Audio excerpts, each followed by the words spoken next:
Bueno, y este tema incluso ha tomado auge por lo que todos conocemos de esta terrible historia que está sucediendo en la zona occidental del país, en Chalchuapa. Eh, Hugo Osorio, Osorio, ¿verdad? Que ha sido identificado como una persona pues que secuestraba y mataba pues al final del día, ¿verdad? Y no solamente en una locación, al parecer también en el área de Cojutepec, en donde tenía otra residencia. Entonces esto nos ha hecho retomar el tema de el número de desaparecidos. Héctor Carrillo Portillo, director de acceso a la justicia de FESPAD, está hoy con nosotros, así que muchísimas gracias, Héctor, por hacer tiempo y poder conversar sobre este tema. primera vez con nosotros. Sí, muchas gracias, por cierto, por la invitación. De verdad que es un gusto poder estar en este espacio. Espero una vez que me inviten, voy a poder estar aquí compartiendo, apoyando en lo que sea posible desde la Fundación de Estudios para la Aplicación del Derecho FESPAD. De verdad que es un honor estar acá. Muy bien. Solamente te vamos a pedir si te acercas un poquito más. Muy Okay. bien. A Ok. ver, a ver. Desaparición de personas en El Salvador, la desaparición de personas y el contexto de violencia actual en El Salvador, una aproximación inicial. Eh, ¿Cómo podríamos resumir a grandes rasgos esto ya antes de entrar en detalle, Héctor? Bueno, quizás antes de entrar en detalle, yo aquí sí quisiera abusar un poquito de la confianza de que es la primera vez, ¿no? Pero referirme un par de cosas antes. En primer lugar, quiero aprovechar este espacio, bueno, ese es un tema de derechos humanos del que vamos a hablar, y yo quiero aprovechar el espacio para externar nuestra consternación, nuestras condolencias por la muerte de Manuel Escalante, una persona ejemplar en cuanto a su compromiso por la defensa de los derechos humanos y el apoyo de las causas justas en El Salvador, subdirector del IDUCA, quien conocimos ayer tristemente su fallecimiento, ¿no? Entonces, nuestras condolencias a los familiares y sin duda alguna es un hecho doloroso para todas las organizaciones de la sociedad civil que pudimos compartir espacios con él y conocimos su compromiso, ¿no? Creo que es una persona que merece ese reconocimiento por todos sus aportes y lamentamos profundamente su partida, ¿no? Desde aquí, desde Diana Verónica y Tony, desde ayer lo estamos diciendo, en efecto, Héctor, una gran pérdida, ¿verdad? Sentimos mucho en realidad el fallecimiento de Manuel Escalante, con quien en varias ocasiones pudimos hablar, un doctor en Derecho Derecho constitucional, Constitucional, sí. arduo defensor del tema de derechos humanos, involucrado en momentos claves de la historia del país, como por ejemplo en el de reformas o posibles reformas a la Constitución de la República, una persona que ponía también en su verdadera dimensión las cosas que estaban sucediendo apegados a derecho, ¿verdad? Así que también, como tú Sí. lo mencionas, estamos muy sentidos por el fallecimiento de Manuel Escalante, que en paz descanse. Sí. Va a hacer falta Manuel, pero hay que seguir su ejemplo, ¿no? Eh, bueno, también aprovechar este día va a pronunciar su discurso de rendición de cuentas el presidente de la República. Creo que vale la pena hacer la invitación a todas las personas que nos escuchan a que estén pendientes de este acto de rendición de cuentas. Al margen de que podamos estar de acuerdo o en contra, hay que escucharlo. Creo que esta sociedad tiene bien claro dos cosas, creo yo, que se reflejaron en las elecciones de febrero. Una es que la gente busca un espacio de participación y la otra es que la gente quiere cambios reales, ¿no? Y entre esos cambios reales, bueno, pueden resumirse que la gente quiere dormir y comer a gusto, ¿no? La gente quiere que cese el tema de la corrupción, la gente quiere tener verdaderas oportunidades, ¿no? Entonces, yo creo que tenemos que escuchar ese discurso este día, escucharlo de una manera consciente, crítica también, reconocer lo bueno, advertir de lo malo y exigir también que se corrija los errores que se puedan estar cometiendo.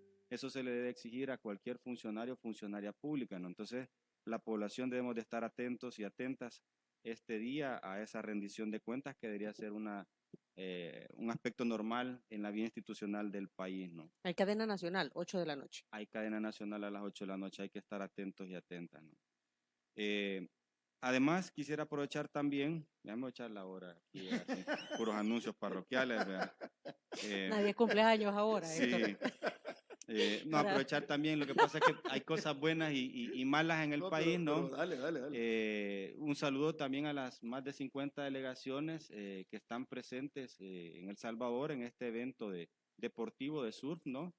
que, bueno, es una cosa buena que se posicione El Salvador en un tema como este, Es ¿no? un tema positivo. Sí, Claro, positivo, sí. al margen de los problemas que pudieron haber con los empresarios de la zona, que creo que hubo una plática, hubo reuniones, creo que lo resolvieron, ya no le di seguimiento, pero entendería que hubo un acercamiento, pero ese es un aspecto que hay que resaltarlo como bueno, ¿no?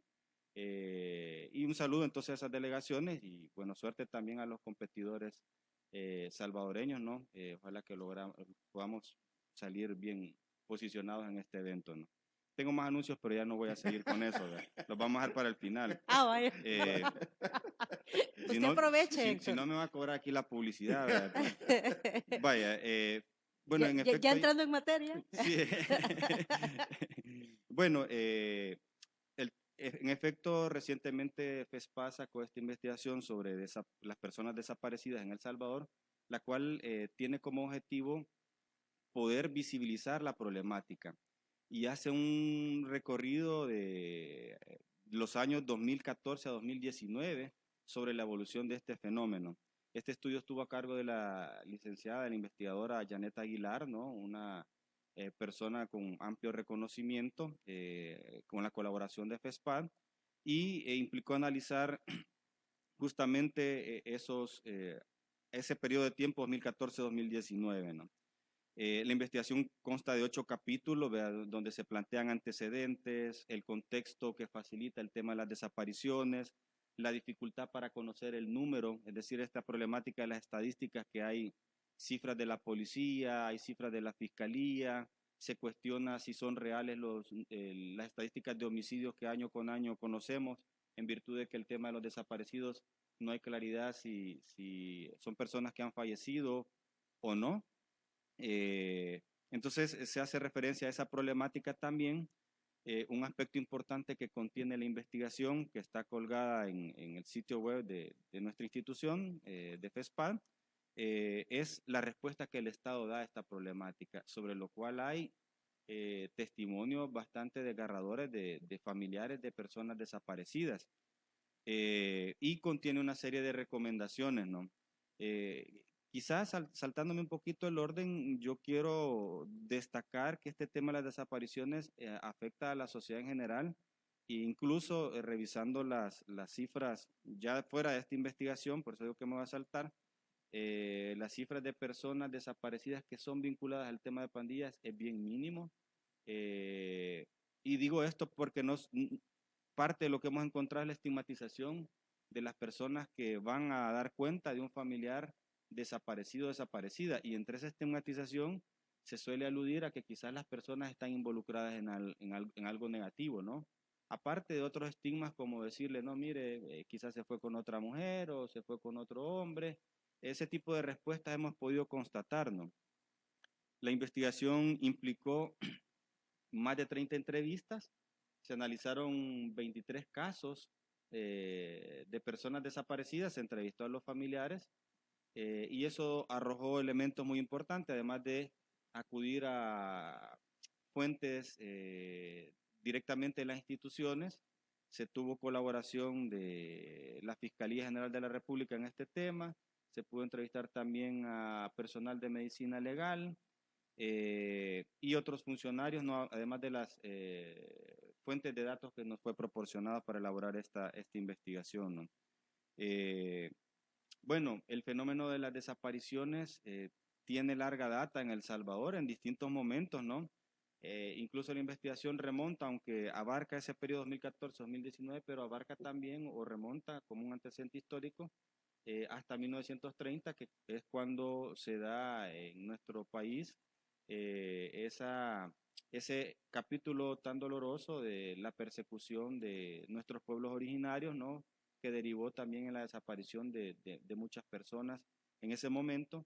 El conflicto armado representa otro momento grave también para el tema de las desapariciones, entre 7.000 y 8.000 personas que no pudieron ubicarse, ¿no? Y hasta este momento no hay respuesta del Estado en esta problemática. Ya quizás cerrando ese capítulo, un momento importante en la evolución del fenómeno de las desapariciones lo representa el año 2003, ¿no? Que es cuando empieza todas estas políticas de la mano dura, la mano super mano dura, ¿no? y esas políticas enfocadas eminentemente en el tema represivo. ¿Por qué es importante mencionar esto? Porque ese componente eminentemente represivo llevó a los grupos delincuenciales a ir mutando su manera de actuar, ¿no? Y en esa mutación fue que se empezó a utilizar más el tema de las desapariciones. Y se agrava aún más esta mutación del actuar de los grupos criminales en el año 2012, en este periodo de la denominada tregua entre pandillas, ¿no? Que llevó derivada de esta tregua entre pandillas, llevó a los grupos criminales a tener claridad de que podían utilizar el tema de las estadísticas como un elemento de negociación, ¿no? Entonces bajar o subir homicidios y en este caso maquillar también los homicidios mediante las desapariciones.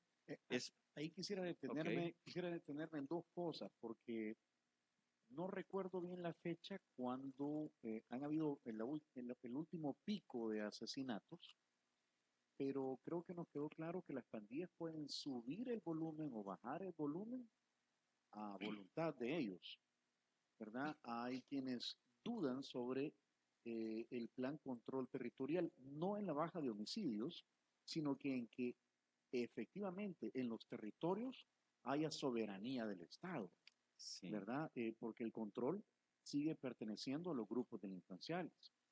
Y lo otro que me llama la atención es, dices que hay una estigmatización de las víctimas o de los desaparecidos. O sea, que las autoridades dicen, es que seguramente es marero y algo le ha pasado, se lo mataron entre ellos, o es que se fue con un novio o con una novia, o se fue para Estados Unidos.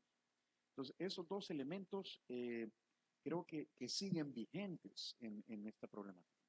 Sí, bueno, durante este periodo de la tregua, en efecto, el tema de las desapariciones incrementó y pareciera que sí, los grupos delincuenciales tienen este poder de subir y bajar volumen.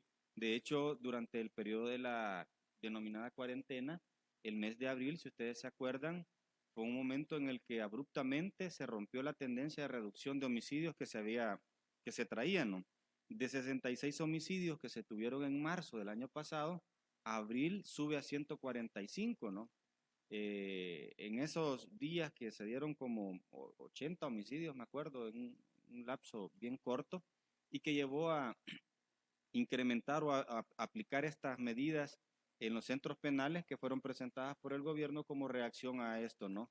Que también sobre eso es bastante cuestionable, ¿no? Si hay una relación directa entre esas medidas, ¿no? Que se aplicaron en los centros penales y el control de la situación, ¿no?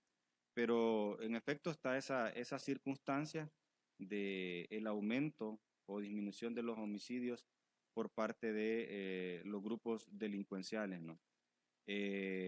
La tendencia el año pasado, bueno, desde el año 2015, que fue el año en que hubo más homicidios, la tendencia ha sido a la baja y los años donde esto ha llegado a las cifras justamente más bajas en cuanto a homicidios es el año 2019, el año 2020, ¿no? Pero tampoco es una tendencia que se mantenga porque si revisamos las cifras, durante el año pasado, por ejemplo, la mayoría de meses estuvo arriba de los 100 homicidios, aunque hubieron meses que tuvieron menos de 100 homicidios, pero hay meses en que suben o bajan los homicidios, lo cual denota todavía que hay que buscar medidas sostenibles en el tiempo para la reducción de los homicidios, ¿no? Se dice, Héctor, de que el tema de los homicidios se puede contabilizar porque ahí están los cuerpos, ¿verdad? Sí. Ok, el problema es cuando no hay cuerpos. Entonces se dice que ha bajado el número de homicidios, pero lo que pasa es que hay una tendencia a el tema de que, ok, es que no están los cuerpos, no hay homicidios, pero hay desapariciones, ¿verdad? Sí. Ahora, todo esto, de acuerdo a la investigación que ustedes han hecho y a la información que dan las autoridades, esto es así, esta es una realidad. Los homicidios no es que no aumenten, lo que pasa es que no hay cuerpos que confirmen esos homicidios, pero sí hay un aumento en el número de desapariciones. Y pregunto esto porque mucha gente no denuncia las desapariciones porque tienen miedo. O también dependemos de la confiabilidad o no de las instituciones que llevan esta contabilidad. En efecto, de hecho la investigación registra que entre 2013 y 2017 se encontraron 2.463 cadáveres que eran personas que fueron víctimas de desapariciones, ¿no? Es decir, que las cifras oficiales de esos años habría que sumarle también Las de los los desaparecidos. desaparecidos. Ujú. Solo entre 2005 y 2014 se encontraron también 238 cementerios clandestinos.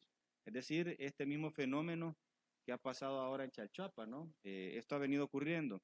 El año pasado Medicina Legal logró registrar y lo plasmó así en las actas de consolidación de homicidios, que encontraron 28 osamentas que corresponden a distintos años. Allá hay osamentas del año 2003, del año 2015, del 2017, y esos son los que han encontrado. Pero hay otro gran número de restos de personas que han sido víctimas de homicidios que no son encontradas, ¿no? Y eso, bueno, la magnitud del fenómeno lleva a eso de que las personas también tengan miedo de denunciar o que, bueno, y a eso se suma la respuesta del Estado, lo que se hacía referencia, ¿no? Que cuando se acude al Estado, ha pasado, por ejemplo, que la gente le ha tocado andar de una sede policial en otra. Miren, esta no es nuestra competencia, vaya a tal sede policial, ¿no? Llega a esa sede policial y lo mandan a la fiscalía. O también, y eso se daba antes, o se ha superado el tema de exigirle a las personas que esperaran 72 horas para poder denunciar. Eso no tenía ningún fundamento y es parte de las cosas que se ha logrado superar, ¿no? Sí, ahora es de inmediato, uno Ahora puede denunciar de inmediato. si es de inmediato, se puede denunciar, la policía y la fiscalía está obligada a tomar esas denuncias. En lo que ha habido un poco de cuestionamiento y lo relatan los familiares de las personas víctimas de desaparición, es en cuanto a la aplicación de este protocolo de atención urgente que ya existe en la fiscalía desde el 2019, porque al parecer no se aplica de manera igual a todas las personas y además se está aplicando también solo a los casos nuevos, ¿no? Hay una serie de criterios que se vienen aplicando, como por ejemplo el tema de que tengan que ser varias las personas desaparecidas o que se aplica en algunos casos sí, en otros no, que son de los cuestionamientos que ponen los familiares. Es decir, no se aplica a todas las personas. O sea, no se trata de igual manera todos los casos, es lo que nos dices. Exacto. ¿Y de qué y a ver, cómo se tratan unos, cómo se trata otros y de qué depende? Bueno, la aplicación del protocolo creo que en parte también tiene que ver con esos criterios que han definido y creería yo también que tiene que ver con los recursos de la fiscalía. Pero la atención desigual tiene que ver con la falta de un protocolo que de manera general indique a las instituciones cómo deben de responder. Porque, por ejemplo, hay algunos casos que sí se reciben las denuncias, pero ya luego se queda todo en una entrevista, ¿no? Que se registra el caso. Hay casos donde los investigadores se comunican con los familiares para preguntarles si tienen información nueva, cuando deberían de ser los investigadores los que le tendrían que dar informe a los familiares de los avances de la investigación, ¿no? Hay también casos donde la fiscalía le ha pedido a los familiares que presenten pruebas para poder que avance su caso, ¿no? Y los familiares de hecho han aportado pruebas a la fiscalía y ya cuando lo presentan a la fiscalía no les quieren recibir estas pruebas porque tal vez ha cambiado el fiscal que lleva el caso, ¿no?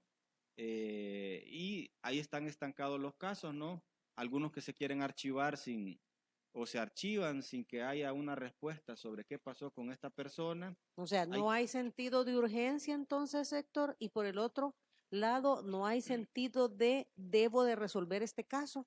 ¿Es lo que nos estás diciendo? Sí, exacto. Hay casos donde incluso los familiares han dicho, mire, pida los videos de vigilancia a tal centro comercial y la fiscalía no lo hacen. No hay un protocolo de reacción unificado de parte de, aquí tendría que coordinar por una parte la fiscalía, pero también la policía, medicina legal, la misma Procuraduría para la Defensa de los Derechos Humanos debiese de involucrarse también en este tema, ¿no? Y tener un protocolo, que es una de las propuestas también, de coordinación interinstitucional sobre este tema, que no existe, ¿no? Algo dijo el ministro de Seguridad recientemente, ¿no? Ojalá que sea cierto, ¿no? Que querían ver cómo unificaban el tema de los registros, pero también el de atención a este tipo de casos. Ojalá que sea verdaderamente esa la intención, y que no sea la intención de opacarlo, opacar el tema en cuanto a la relevancia que mediáticamente pueda tener, ¿no? Que uno puede entender a los funcionarios públicos que se preocupen por el tema de la imagen, pero pues están ahí para resolver los O problemas, sea, ¿no? antes de la imagen hay que resolver vidas. Sí, claro. Aquí hay un comentario que tiene que ver con, hace como que, Tony, 15 días habremos conversado con Janet Con Aguilar, Janet Aguilar, sí, hace unos correcto. 15 días, y ella decía, como los muertos y desaparecidos los pone el pueblo de a pie, no son más que estadísticas. Pero cuando en realidad desaparezca una persona, entre comillas, importante, que eso lo dictamina la sociedad, ¿verdad? Las cosas podrían cambiar. ¿Cuántas personas que confiaron en este gobierno son parte hoy incluso de las estadísticas? Dice el número 8799, Héctor. Como los que desaparecen son pobres, dijo Janet. Sí, en efecto, estos casos, bueno, y en la población que se tuvo, digamos, con la participación que se tuvo de los familiares, que de hecho están aglutinados en un comité, hasta eso hemos llegado, ¿no? De que tenga que haber organizaciones de familiares de personas desaparecidas. En efecto, ellas dan cuenta de las condiciones en las que, de sus entornos, y todos esos entornos son entornos de personas de a pie, ¿no? De escasos De recursos. escasos recursos, del sector informal, trabajadores o trabajadoras asalariados, ¿no? No hemos encontrado un caso de una persona que tenga comodidades económicas, que sea empresario o empresaria, que haya sido víctima de desaparición, ¿no? Y estamos hablando de personas, de grandes empresarios que no figuran en estas estadísticas. En efecto, este es un tema de Héctor, la... y de acuerdo a la investigación que ustedes han hecho, ¿por qué desaparecen las personas? ¿Cuáles son las verdaderas causas? Bueno, hay varios patrones o varias circunstancias que están en torno a estos hechos de desaparición.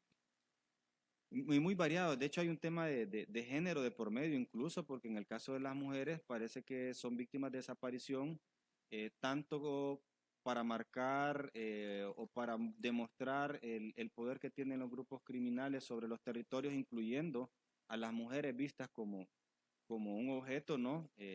Son objeto de este tipo de desaparición, pero también hay desapariciones donde se han visto involucradas familiares, sobre todo parejas sentimentales de mujeres, y que han tenido también colaboración de grupos criminales e incluso de agentes de autoridad, ¿no? Estamos hablando de sicariato. Sí, exacto. Hay casos registrados sobre eso donde se han visto involucrados tanto grupos criminales, pero también agentes de autoridad, ¿no? Agentes de seguridad.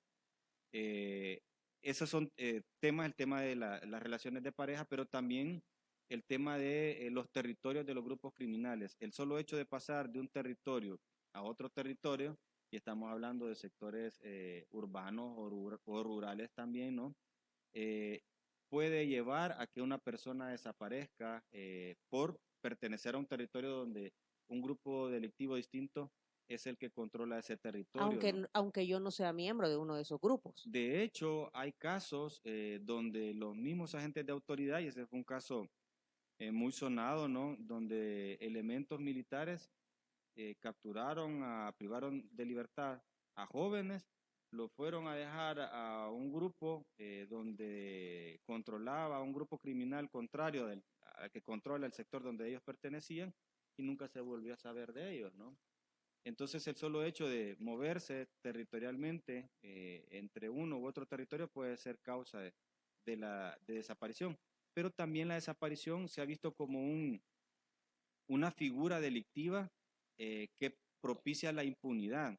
Es decir, si tenemos una historia en este país donde en el conflicto armado la desaparición no se pudo resolver, y en un país donde en este periodo de tiempo, 2014-2019, tenemos 22.000 denuncias de desapariciones, donde un gran porcentaje no han sido resueltas, se vuelve como un modus operandi que favorece la impunidad, ¿no? Y por eso se utiliza.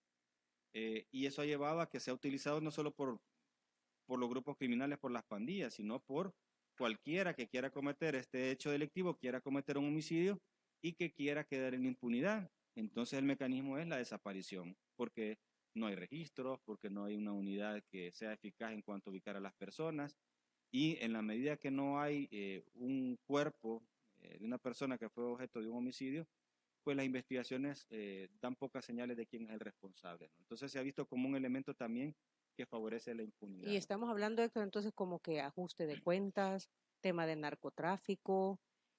Bueno, hay varios alcaldes, por ejemplo, procesados por el tema de La, desapariciones. la vez pasada leímos una noticia, la semana pasada, de un alcalde acusado de mandar a matar a Ujú, un a contrincante un político. contrincante. Sí, Ujú. sí, en el occidente del país fue esto, ¿no? Sí, de hecho hay de todo tipo de móviles. Yo creo que el problema ha sido que el Estado, desde que empezó el fenómeno, no le dio la atención adecuada. Entonces en esto vieron una oportunidad los grupos criminales, las pandillas, ¿no? Vieron una oportunidad también personas que no puedan estar integradas en estos grupos criminales, pero se ven involucrados en un homicidio, ¿no? Y es ese error que se ha venido cometiendo de no dimensionar las problemáticas y mejor tratar de maquillarlas, ¿no? En vez de reaccionar de manera inmediata, ya por el año 2002, 2003, que empezó la problemática, se ocultó, porque esto era un problema también para las cifras de homicidios, ¿no? Y esto pasó en los gobiernos de Arena, en los gobiernos del FMLN, y en este gobierno, pues también estamos viendo algunos problemas en cuanto al tema de las estadísticas, ¿no? Aquí hay otra participación a través del WhatsApp, Héctor de Jovel, de San Martín, dice, vamos a escuchar el audio que dice lo siguiente. Emerson, vamos a poner un audio, por favor. Muy buenos días, Diana y Tony. Lo resumo lo más breve posible. El control territorial uno mismo lo evalúa, uno mismo lo realiza, perdón. ¿En qué sentido? Si yo sé que no tengo que ir a otra colonia, porque ya sabemos el motivo, con los jóvenes no voy, así de fácil, porque veo noticias donde dice, joven desaparece porque fue a visitar a su novia. O sea, que de ahí partamos. Lindo día, bendiciones, Jovel desde San Martín. Bueno, Sí, lo que dice él es que, a ver, en tu mismo sector donde vivís, tú sabes cuál es la situación del control territorial porque te das cuenta de casos, pues, ¿verdad? Emerson. Entonces, entonces am, las personas saben si hay o no control territorial en realidad. Y la gente sigue diciendo lo mismo, de que donde vive continúan los grupos irregulares, llámese pandillas o llámese otros que también se aprovechan de la situación de las pandillas, ¿verdad? Para poder controlar el territorio. Sí, esa es la otra versión, ¿no? Yo creo que hay que escuchar las voces comunitarias también en este tema. Ahí teníamos una participación que son quienes verdaderamente viven día a día la situación de la inseguridad en los territorios. Y tal como ese testimonio, bueno, nosotros tenemos trabajo territorial y uno escucha también ese tipo de testimonios, ¿no? Donde la presencia de los grupos de pandillas existe todavía, ¿no? Eso no ha cambiado. Y yo creo que esto nos lleva a otro tema de reflexión. ¿Cómo vamos a resolver esta problemática, no? Porque vaya, el plan control territorial, que también uno pues puede hablar poco sobre el plan control porque es un documento que no ha sido público, ¿no? No se conoce más que las declaraciones que dan los funcionarios o funcionarias al respecto, pero en el marco de ese plan control territorial no se ha conocido una acción tendiente a poder resolver esta problemática. Quizás lo más acercado es, y que va en dos vías quizás, dos cosas podría uno inferir que pudieran estar en el radar de las autoridades. Uno es la reconstrucción del tejido social, que sí se mencionó, ¿no?, como una etapa del plan control territorial, pero que el trabajo realizado en esto se ha conocido muy poco, ¿no? Pero en términos teóricos, ese es el elemento central para poder abordar el tema de la violencia a nivel territorial, ¿no? Darle otras oportunidades a la población, pero eso pasa por, en efecto, prevenir que personas se involucren en hechos delictivos, pero también hay personas que ya están en riesgo o que ya están involucradas en hechos delictivos. Entonces, ¿qué se va a hacer sobre ese tipo de casos? En la Asamblea Legislativa se presentaron al menos 3 propuestas que tenían que ver que son las que recuerdo, 3 o 4 se presentaron que tenían que ver con el abordaje del fenómeno de las pandillas. Ninguna de esas fue aprobada.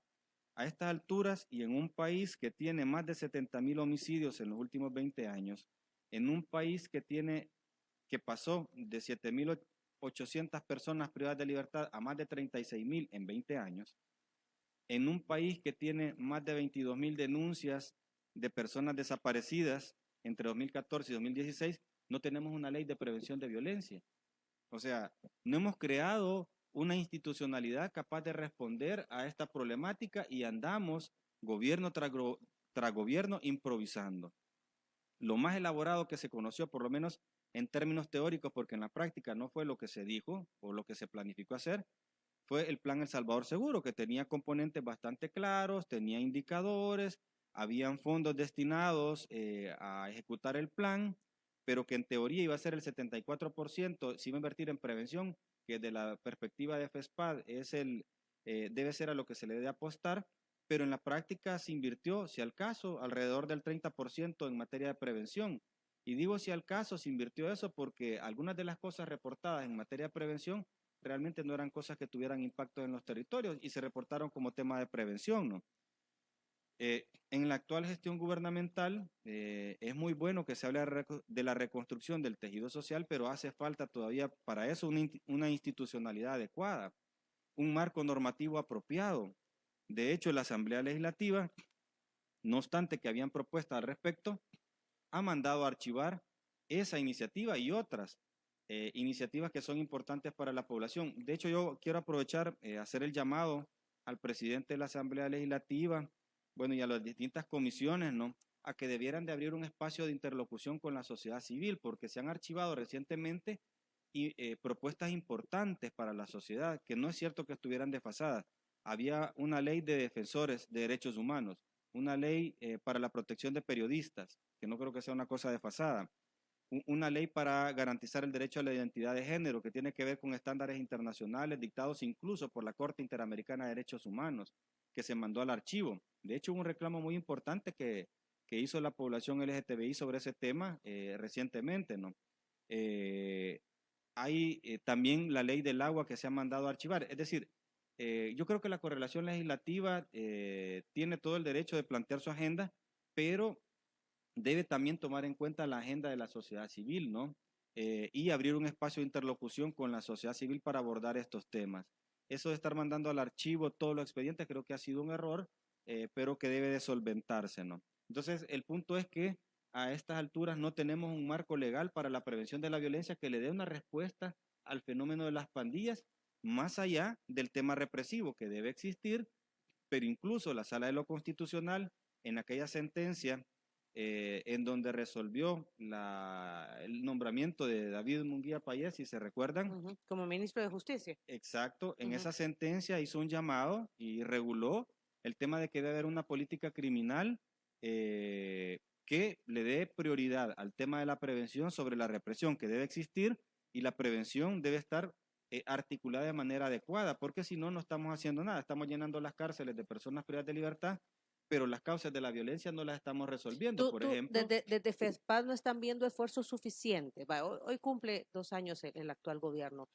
Hay una Secretaría de Inclusión Social, no, de reconstrucción del tejido social, perdón, de reconstrucción del tejido social. Y esa es el área que ve precisamente la prevención. ¿No se está haciendo lo suficiente o hay que darles tiempo, Héctor? O no se sabe porque pues porque hay poca en eso información, de reconstrucción yo he visto el tema de los cubos, por ejemplo, sí, ¿verdad? Que son áreas que los mismos jóvenes han expresado que necesitan, claro, pues, ¿verdad? Bueno.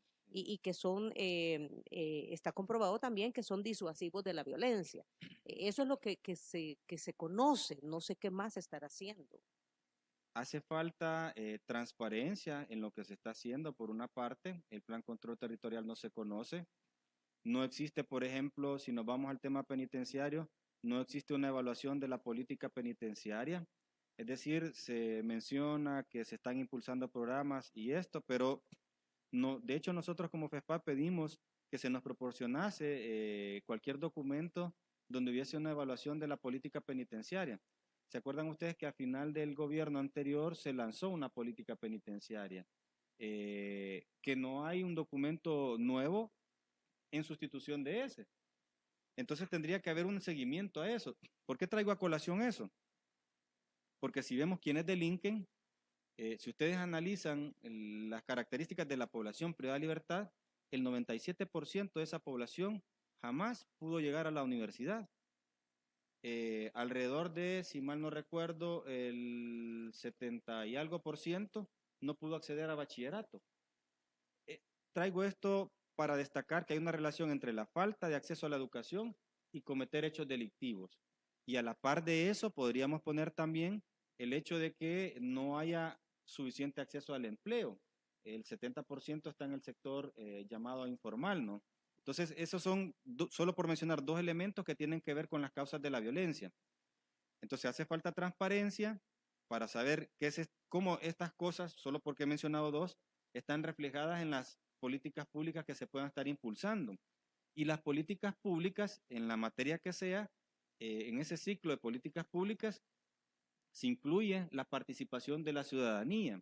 Es decir, que en el tema de seguridad no puede ser de que vengan y se encierren solo algunos funcionarios con algunos expertos, que muy bien que se acuda a expertos, no sé si lo han hecho, yo entendería que sí, sino que también hay que ir a los territorios. La gente que está en los territorios, las comunidades, saben perfectamente qué es lo que necesitan en sus territorios. Saben que necesitan probablemente válido y eso creo que es elemental. Espacios de esparcimiento, sí, se necesita eso, pero se necesita también empleo, se necesita educación, se necesita acceso a la salud, a la vivienda. Por cierto, aquí tengo de los comerciales que es pendiente, vamos a tener un foro el día de mañana sobre el tema de vivienda adecuada.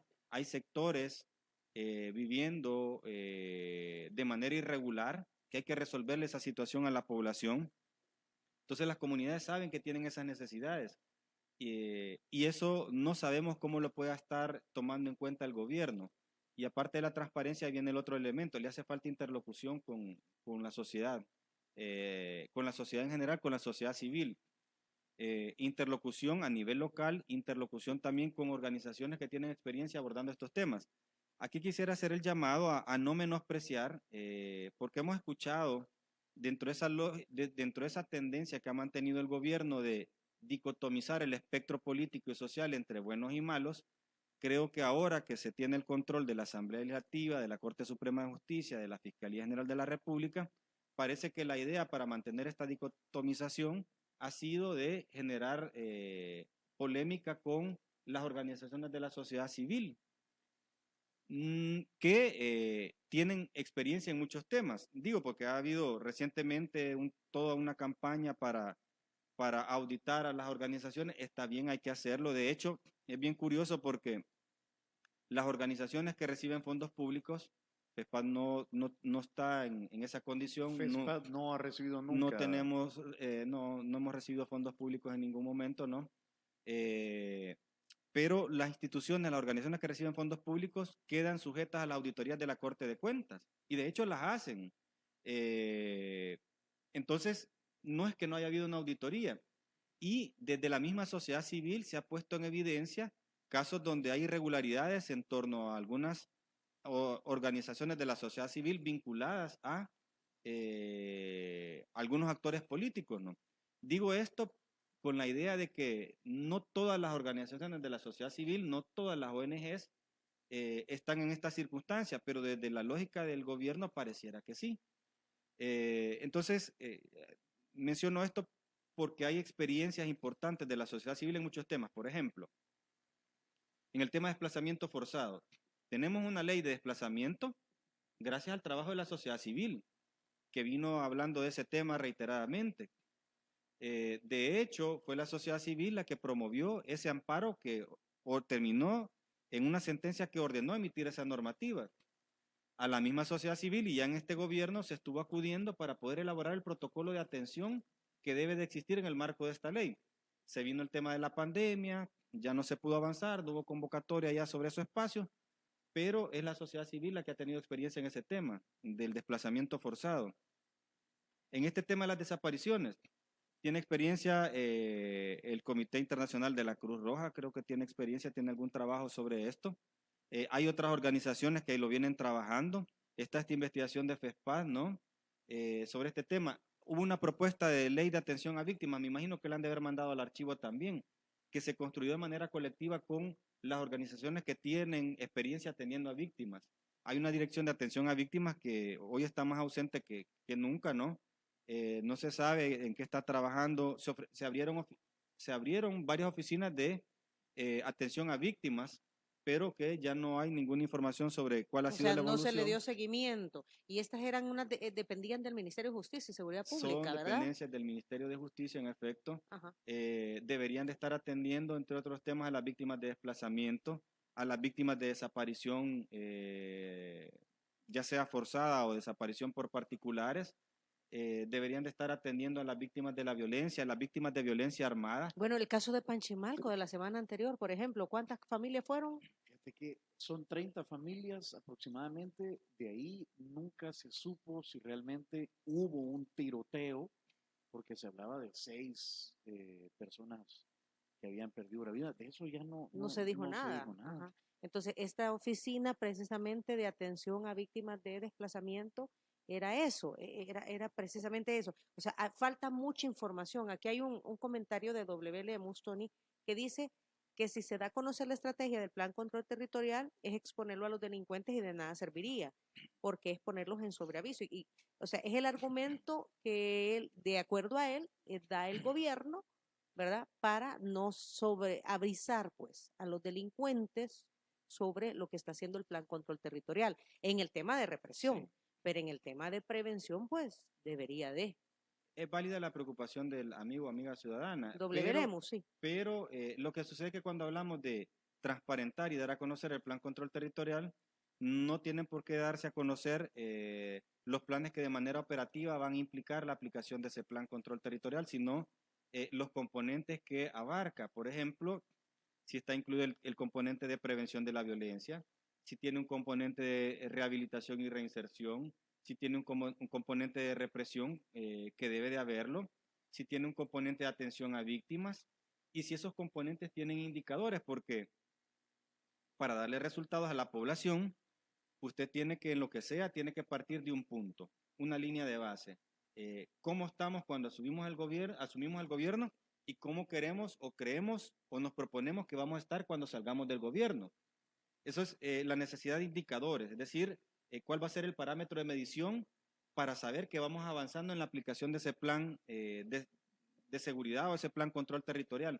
No se conoce, es decir, no sabemos si el componente es eminentemente represivo o es un tema de improvisación, y la necesidad de eso es porque la seguridad ciudadana es un derecho humano. Entonces, como ciudadano, como ciudadana, tengo derecho a opinar sobre si esa línea, esa ruta que ha trazado el gobierno, me parece que es la adecuada o no.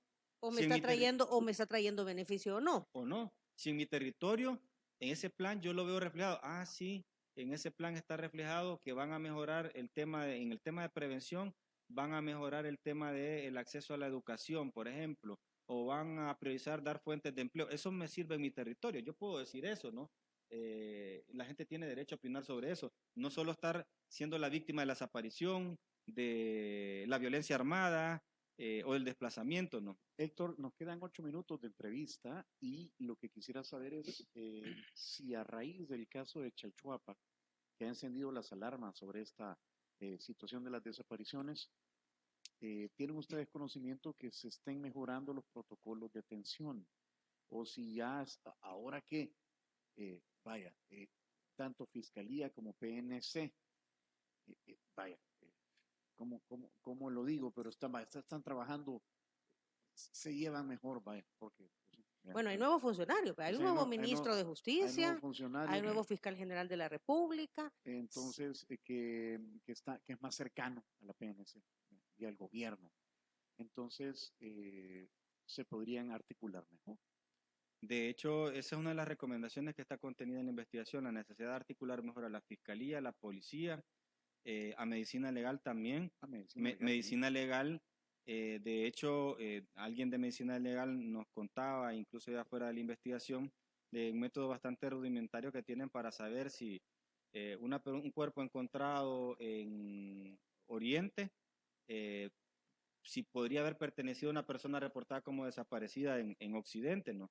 No hay un mecanismo adecuado para poder hacer esa Bueno, y triangulación ya hay director del Instituto de Medicina Legal, desconozco si porque hay. estaba la plaza, me recuerdo que salió la solicitud de que llegaran a poner Ah, sí, sí, propuestas, pero que yo sepa, no he escuchado, hay un director ya o directora nombrada, lo cual debería ser una prioridad sí, también. sí, de hecho, y tener en agenda este tipo de cosas, ¿no?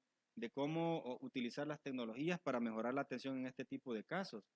En el caso de Chalchuapa, yo creo que es un caso que deja en clara evidencia las deficiencias de la atención a las víctimas. Es decir, se habla de personas que vivían en los entornos de donde el tipo residía, ¿no? Todas esas personas pusieron denuncia, probablemente, ¿no? O puede ser que no, por el mismo temor. Pero, ¿dónde están las investigaciones que llevaron a esclarecer ese caso? Hay una mujer valiente ahí que pagó con su vida poder ponerle paro a esta situación. O sea, no fueron las investigaciones de la policía, no fue mediante el uso de tecnologías, no fue mediante la investigación de un detective en el marco de una investigación, no. Fue una víctima que con su vida pagó el precio para poderle poner alto a esta situación y darle tranquilidad a todas esas familiares de las personas que fueron asesinadas y ocultadas en ese lugar y que probablemente van a aparecer más, ¿no?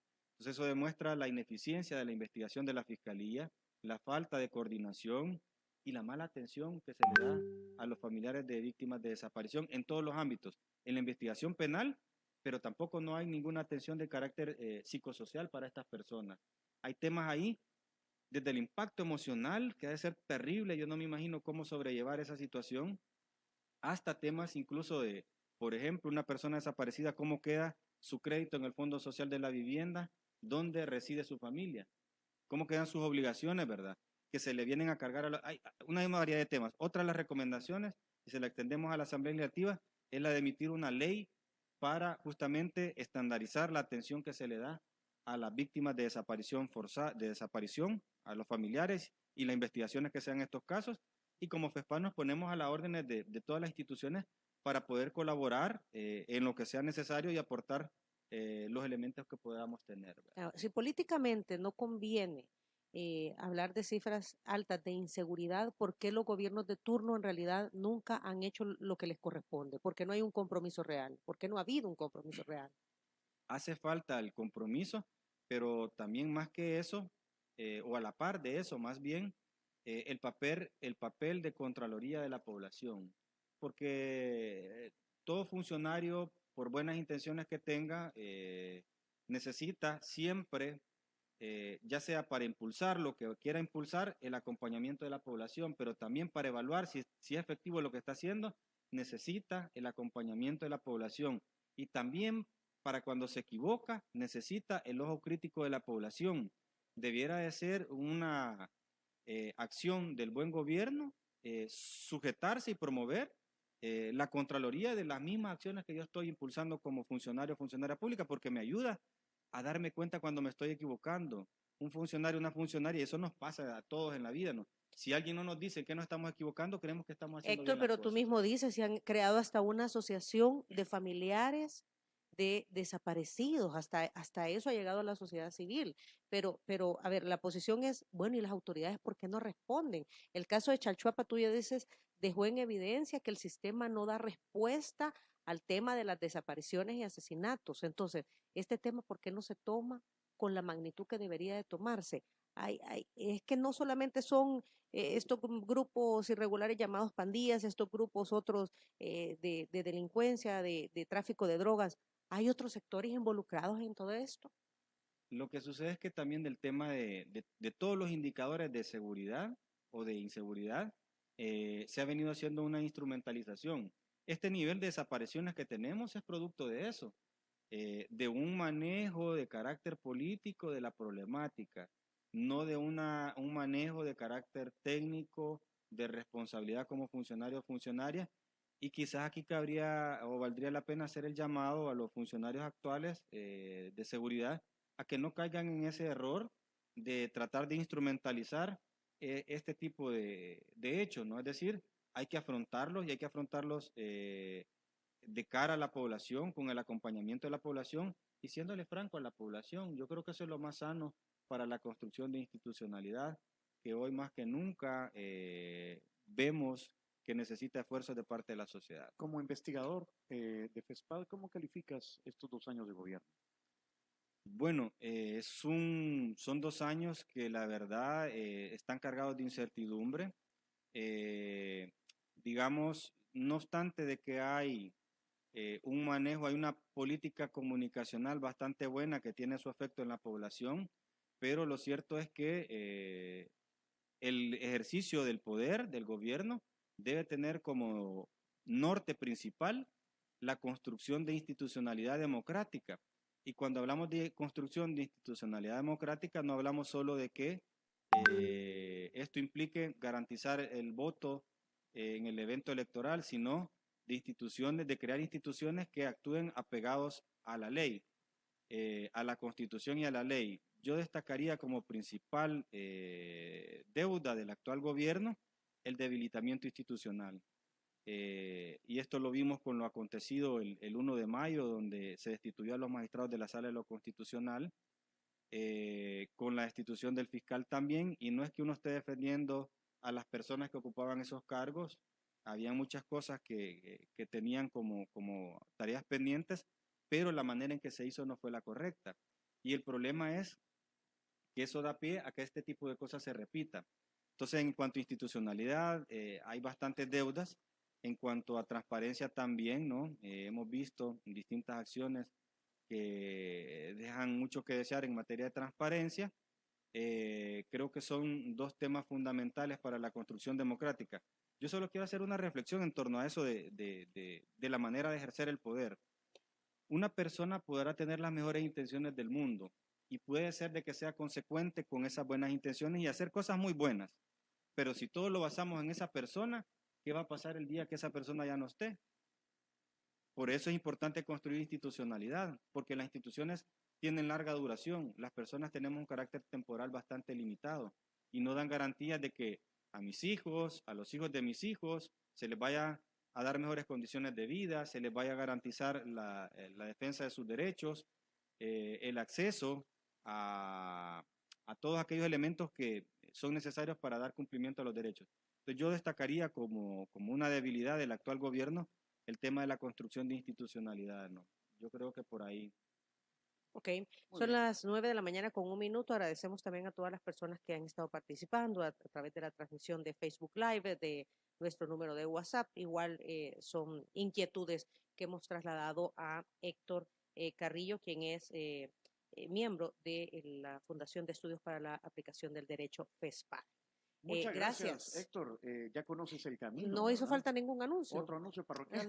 Solo el evento de mañana, tenemos un evento a las 8 de la mañana sobre transmisión, bueno, sobre el tema, vamos a estar transmitiendo en vivo esta presentación de una investigación sobre vivienda adecuada, que es un derecho fundamental. Pues eso, fuera de eso, invitar a la población a que mantengan las medidas de protección ante la pandemia, ¿no? Yo creo que, bueno, eso quizás se me escapó, no voy a decir que solo cosas malas, digo, del gobierno, ¿no? Yo creo que en el tema de la pandemia ha habido cosas buenas, aunque ha habido cosas malas también en la aplicación, pero por lo menos esa disposición del gobierno de tomar medidas para la atención en salud es bastante positiva, lo vemos con el tema de la vacunación. Quizás en la cuarentena hay bastantes cosas criticables, pero bueno, digo esto también en aras de hacer el llamado a la población a que guarde las medidas, que continuemos con esas buenas prácticas para la prevención del COVID-19. Muy bien, gracias. Gracias, Héctor. Qué gusto. Y a la Vino- orden.